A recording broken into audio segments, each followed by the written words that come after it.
Shout out Sniper T on the beat. Tamara to the break of dawn is on the rise, with life on the forefront of the mind. So line for line, you can ride this brain train and you can change your station without even touching the dial. So relax, stay a little bit, but listen for a while. And whether you're bumping this in the whip or in a business fit, it's a meeting you won't want to miss. A meeting for a meal to feed the soul with words for the mind. So sit back, enjoy the ride. Time to take off, it's time to fly. Cause Tamara till the break of dawn is on the rise.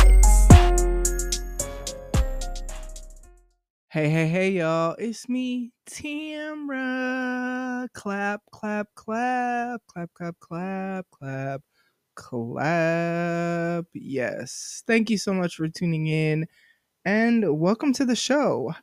To all of my new listeners, new episodes drop every Thursday.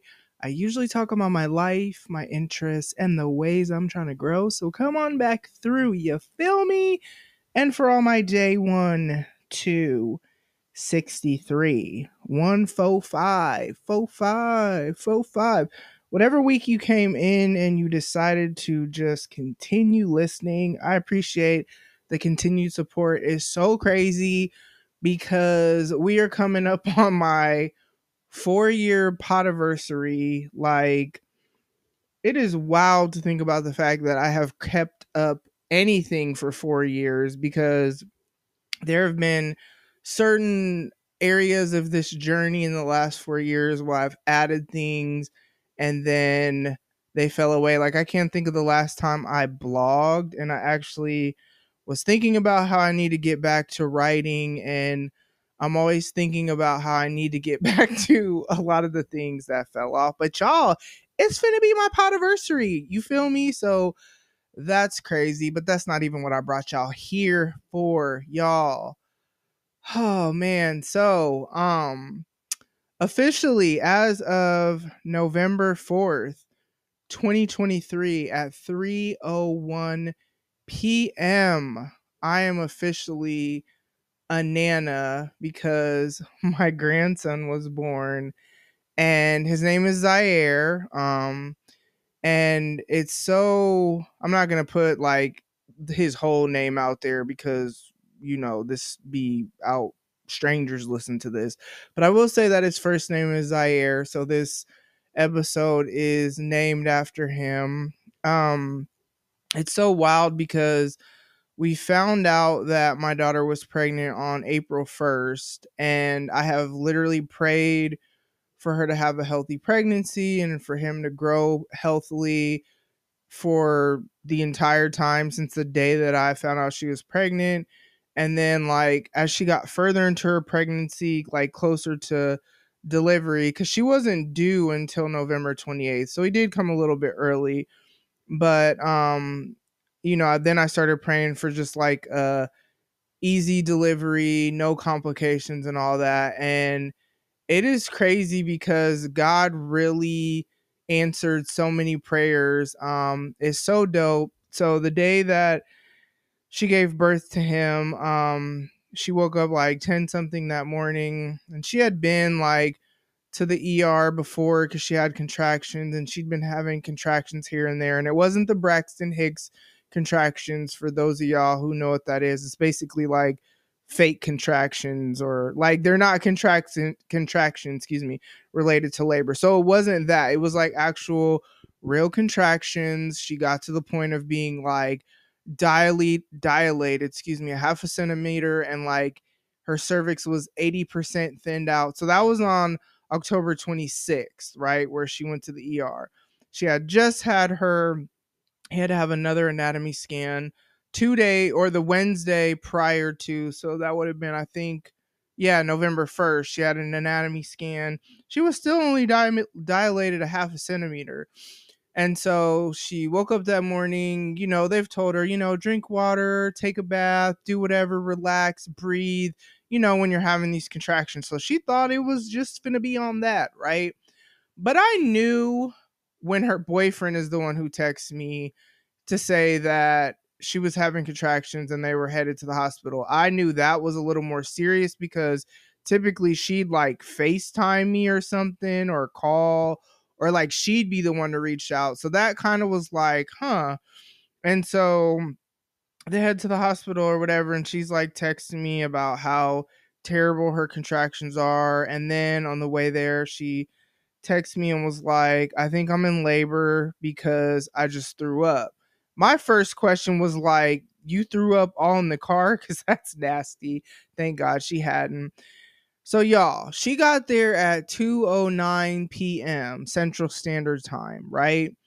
Or that's not when she got there. She probably got there a few minutes before that. But she FaceTimed me at 2:09. She was up, walking around, but I knew that they were going to keep her. So they told me what room she was in. And so I grabbed my my Bible, and I can't remember what else I grabbed. I put it in my backpack, and I think I grabbed like a couple of bottles of water. I don't know what. I don't know. But that's what I grabbed. Of course, my charger, and I grabbed my watch charger because in my mind, I'm thinking I'm going to be there for a long time. She might not even deliver today. You never know how these things is going to go. So, she had FaceTime me or whatever at, 2:09. I want to say by the time I got there and got up to the room, it was probably about 2:30. Now I'm gonna tell y'all what I didn't expect. Y'all heard how I was planning for. Now I didn't bring food, so I really wasn't that well prepared. But I was like, I had my chargers. I had what I have felt was important: chargers and water. If I was gonna be there for a while, right?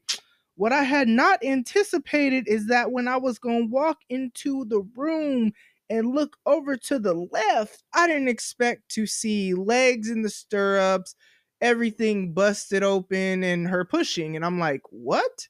So I was like, oh, okay.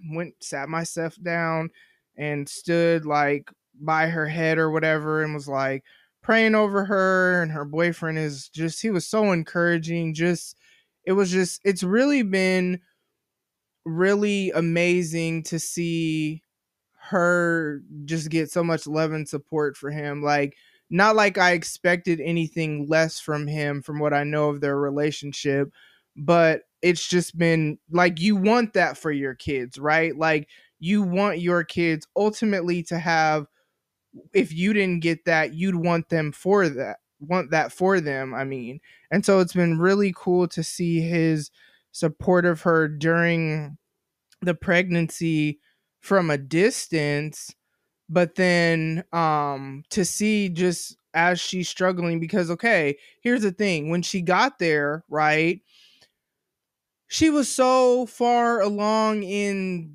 being dilated that the baby actually was like right there, kind of like on some, oh, he's right there, don't go to the bathroom, don't push, we got to hurry up and get a doctor. Y'all, consent forms had not even been signed yet for them to actually do anything. That's how far along in her labor she was. And so when she had woke up and was feeling contractions and drinking water and stuff, she took a bath to relax her. Her water probably broke in the tub and she didn't know, because her water was already broken as well when she got there. So like, it was like her doctor didn't even deliver the baby. They had to just grab a doctor because he was like right there ready to come out. And so, like I said, that was 2:09 when she FaceTimed me. She was up, standing, whatever. When I got there at 2:30-ish, she was legs in the stirrups, pushing. He was born by 3:01. So, quick delivery, because even if you think about the fact that she got up around 10 something and was having contractions, 10 to 3 is only like 5 hours, and it probably wasn't 10, it was probably closer to 11. But if you even think about the fact of got there, we'll say she got there at 2, it couldn't have been much more before 2:09. By 3:01 he was here. So because she was already completely dilated, he was already like, they could see his head, they could see his hair. He got a head full of hair, which I knew he would, because she had a head full of hair and her boyfriend has a lot of hair. But they could see all that. So she didn't get an epidural. So y'all, I didn't even deliver my kids naturally. Like I had an epidural for all three of them. And what's crazy is she has the lowest pain tolerance out of all my kids. So it was just amazing to see her just muster up strength and all of that stuff to deliver him naturally. And he was 5 pounds 8 ounces when he was born and 19 and a quarter inches long. So I mean, the only concerns they had was his temperature, like making sure his temperature stayed normal. That was fine. They checked like his blood sugars. That was fine. They had to do a car seat test because he was only 36 weeks and a few days. So I guess when you're less than 37 weeks and also less than, I forget what they said the weight was, but he was like right at the weight. They didn't say pounds and ounces. They said like something else, but he was right at that, plus less than 37 weeks along in her pregnancy. So they had to do some car seat test to make sure like his oxygen levels didn't decrease or whatever. So that was fine. And then yeah, so they were in the hospital like 2 nights, which I mean it's her first child and he's technically a preemie. But they're home now. I actually, at the time of this recording, shout out, I was there obviously when he was born, stayed for hours, went home. It was so funny. She was like, "Are you gonna stay the night?" Girl, no, you and your man, y'all got this. I didn't have a baby. I'm not gonna be up in this hospital with these nurses coming in because I'm already knowing how that goes. I'm not gonna get sleep. And so I came back the next day, stayed for several hours. Then when they went home, I didn't go over there. I like had her FaceTime me a couple days. It's so funny. FaceTiming her while they're changing him and just like it's just so funny. Or yesterday, FaceTiming while he's having tummy time, which he seems to like tummy time. And then today I went over there and, got to hold him again and I fed him and I'm whispering in his ear how I'm the favorite. My name is Nana, but I'm telling him I'm the favorite. But apparently the other grandma be trying to say she the favorite too, but he gonna know the vibes, you know what I'm saying? Like what's understood don't need to be explained is, that's what we had agreed on or whatever. Cause he smiled when I said it. So that's just letting me know, you know what I'm saying? But it's wild. Like it's so wild because it's like he's not my child, right? He's my grandson. But it's just crazy how much from the time I found out about him coming, how our heart just instantly expanded to love him. And I've prayed for him every day. And I still pray for him now that he's here. The prayers are just a little bit different because now he's here. But like, so then to like hold him and see him, and he's pretty chill. Like he'll cry like when you're bothering him, like changing him or something like that, or when he's hungry. But other than that, he's pretty chill from what I could see. Now, mind you, I'm not with him all the time, but he's pretty chill. So yeah, Zy'Aire is here. You will obviously hear more about him. It's wild. It's wild. So much change is happening at the same time in my life. And I know I've said on here before, I am someone who I don't always do well with change. Like I can be a creature of habit, sure, but also like a lot of change at the same time is just, it's a lot. And there has literally been, as I said before, there's stuff that I'll talk about later, but there's been a lot of change at the same time. And then I have just been really triggered lately. Yeah, I've been really triggered lately with just different I guess we'll just say, things that are happening in my life where at the end of the day, it doesn't really necessarily matter what it is, but I will tell you what it has triggered. And it has triggered a lot of father wounds and like fear of abandonment that I did not even really realize I really struggle with that. And it's like, it's why, like, I only go, what I realize, I only go so far with relationships. Now don't get me wrong, I do have, like, I think about Lindsey. I've been friends with her for uh has it been 15 years almost? Something. This has been a long time. And I don't think there's probably a person that I can think of that knows more about me. And I'm not even saying just facts. I'm saying like struggles, fears, insecurities, hopes, dreams, uh like stuff like that. I can't think of a person that like knows more about me than her. So her aside, what I'm realizing as I'm, you know, the project manager with the creative team, and so I'm around a lot more. Mind you, a lot of these are people I've known forever because I've been at this church 10 years, but you know, you're around people more. So then as life is lifing, you're doing life with people on a like more intimate capacity. And I've found myself like it's very uncomfortable, and it's actually been very triggering, and it's triggered so many different wounds that I didn't even realize. And then there's other like friendships that are, I'm not going to say like we're super super close friends or anything like that, but I'm just saying like for whatever reason, there's just one specific person in my life that I can think of that just triggers, and it's not because they're doing anything wrong at all. They've been actually a really great friend, but they're just triggering a lot of fears and insecurities. And so I'm finding myself having to, when that comes up, because there's always going to be, it's so funny. Sometimes negative things trigger us.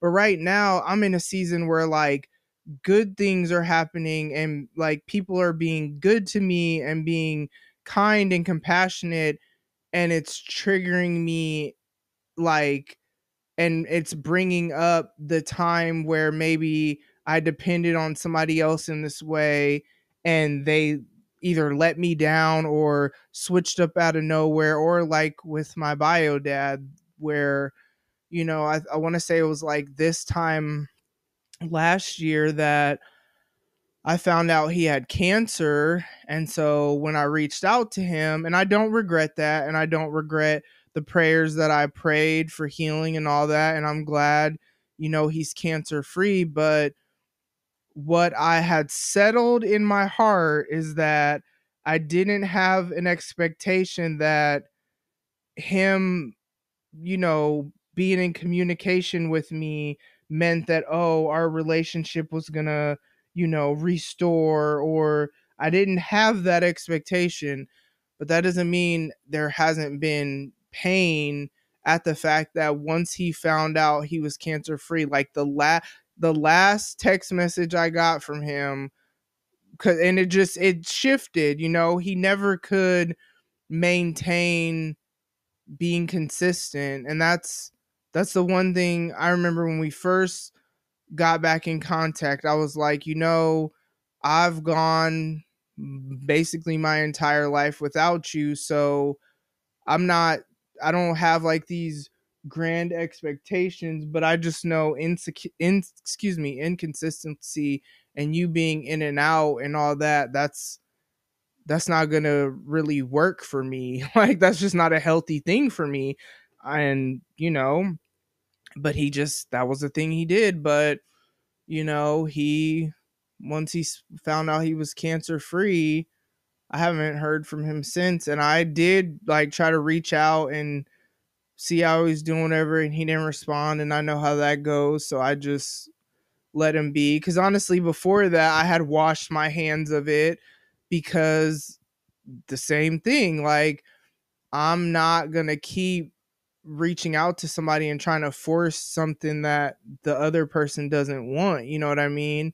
And so with that, though, what I realize is when people are good to me, or people are, or when people start becoming important to me, or I start almost feeling like I can depend on somebody, then that becomes a scary thing, because then it triggers well, they're just going to switch up, you know what I'm saying? And thankfully, I'm in a healthy enough place, cuz I've gone through stuff like this before, and typically what I do is fall back from people. Well, the way, I guess it's just the time for healing, right?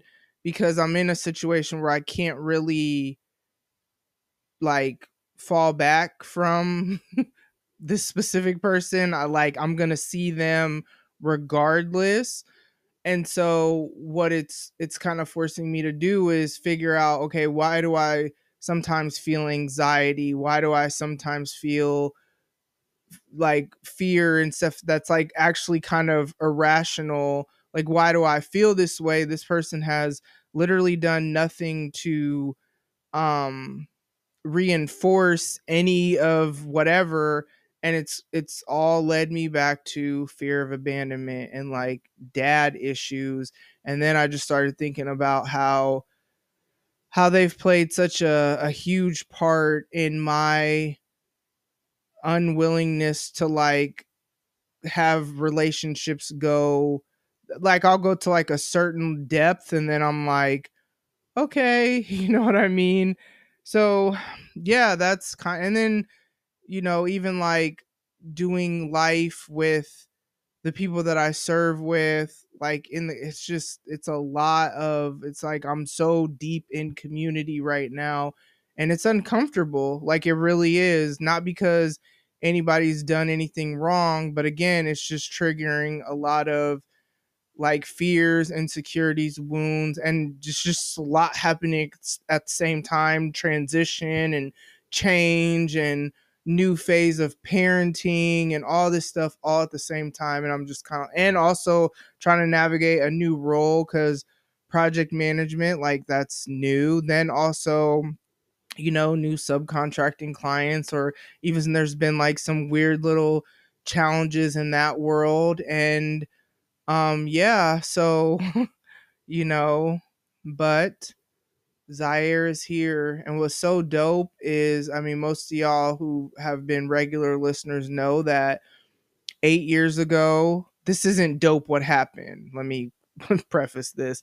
8 years ago, my daughters, their dad was killed. And it's just really cool, though, that 8 years later we are getting to celebrate new life, because like after he died, of course there's the mourning his death, but this, like, we've just really gone through a lot as a family since then. Just, it's been a lot of just a lot. And so to be at a place of getting to like celebrate new life, like, that's just, it's just really exciting. And just the timing of him being born and all that, even though he was, earlier than he was scheduled due. But I kept telling her, like, he's going to come when he's supposed to, when he's ready. You may want him to not come until the end of the month. I knew she wasn't going to go that long, but I just let her talk, because she's the one pregnant and about to become a mom and stuff. And so I just let her, whatever. But like, and it's really cool because my youngest daughter's birthday is Halloween, and then his dad, so my daughter's, so other daughter, her boyfriend's birthday is the 7th, and then Zy'Aire's birthday is the 4th. So it's like he's smack dab in the middle of their birthdays. I don't know why, that's just cool to me. And then Devon's birthday is November 17th. And it's so funny because all of three of them wanted him to be born on their birthday. But I just love that he gets to have his own birthday. I've just always kind of been like that, like just people should get to celebrate their own day like it's their day, you know what I mean? So yeah, that has been my week, and it's been a lot. When I tell y'all I have cried a lot, this isn't even about my grandbaby, just about like when I was talking about the triggers and stuff. Like there was 2 days in a row that I cried in the morning. One time I cried in between meetings. Like it has been rough, but crying is good. I used to hate crying. It's still not my favorite thing to do, but there's been a lot of crying. There's been a lot of grieving, change and transition and all of that. But the beautiful thing is that on the other side of those tears, while circumstances may not change, on the other side of those tears is like freedom. Like the yuck is removed, and then it's like the Lord can fill me with more of his love, his peace, his joy, whatever. And then I can interact with people in a healthy way instead of, having to fight, going back to like toxic behaviors, really like pushing people away. That's kind of, because if I push you away before you abandon me, that gives me a sense of control, right? You know what I mean? But that's not healthy, and that's also not going to allow you to have intimate relationships. And I'm not even talking about dating, even just friendships, right? It's important to have intimate friendships, people that you can have some depth to the relationship. That's important too, but you're not going to get there if I'm pushing people away. I'm not going to get that. And then that's going to feed into the fear of abandonment, because there's going to be like this void, and they're not knowing why I'm pushing away. So they may feel like they need to fall back, because they may feel like, well, maybe she don't really want to be bothered. And then that just feeds that cycle. And it's just obviously time to be healthy and time to just grow past that. So that's all I got for y'all this week. Thank you so much for tuning in. As always, I always share with y'all the ways that I'm trying to be healthy, but it's always with the hope and the encouragement that you will do what you have to do to take care of yourself mentally, emotionally, spiritually, whatever that looks like. You got to have a healthy spirit, physically as well. That's super important. And be healthy in relationships. That's really what I'm trying to do right now, is be healthy in relationships. And when I think about being in ministry and the work that we do, I always think about how we really can't have division, and we got to be unified. So like I have to be healthy with the people around me, because it's bigger than us, because it's about what, the goal we're working to achieve. That's in any organization, you know what I'm saying? But I just happen to be in ministry. So yeah, again, thank you so much for tuning in. I'm trying to decide. I'm probably gonna drop a Podiversary episode on November 12th. That's my actual Podiversary. I think I am. Yeah, I am. I'm gonna put it out there. If it's up, it's up. Hopefully it actually happens. No, I'm just kidding. But I am gonna put something else out on that day soon enough. I don't know when we'll get back to visuals, but it's actually been really nice. And I've said this before, just not even having to worry about that right now. So y'all getting content. That's all that matters, right? And it's on time, y'all. Because y'all remember when I was late? That was crazy, because that was not me. But we back. We on time. So I love y'all so much. Thank you for tuning in. Bye. Ladies and gents, this concludes transmission. Tune in next time for a whole new edition. Another adventure and mission to share, be heard, and clarify the vision of this whole new world for